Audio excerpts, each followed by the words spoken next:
وصفتنا النهاردة حلوة قوي للجو الشتوي اللي احنا داخلين عليه ده. مفيدة ومغذية وكمان تنفع للي عاملين لو كارب أو كيتو دايت. يا ريت لو أول مرة تشوفوا القناة تشتركوا فيها وتدوسوا على الجرس عشان توصلكوا كل فيديوهاتنا الجديدة. في طاسة على نار متوسطة هنحط 3 معالق كبار زيت زيتون، وأول ما يسخن نحط بصلة كبيرة وفلفلاية حمرا متقطعين ونشوحهم لمدة 5 دقايق لغاية ما يطروا.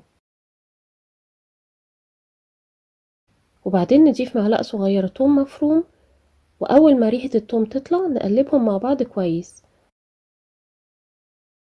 وبعدين نضيف كوبايتين جزر وكوبايتين كوسة وكوبايتين قرنبيط متقطعين وعود كرات متقطع. وهنتبل بمعلقة صغيرة فلفل اسود ومعلقة صغيرة بابريكا ومعلقة صغيرة شطة ودي اختياري ومعلقة صغيرة من بهارات لحمة أو فراخ أو خضار، ونقلبهم كويس قوي مع بعض.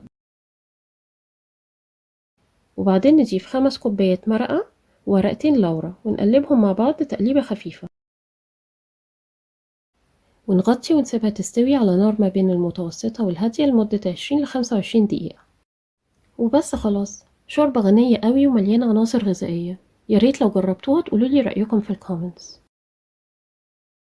وما تنسوش السبسكرايب والجرس واللايك والشير عشان توصل لكم كل وصفاتنا الجديدة. وبالهنا والشفا.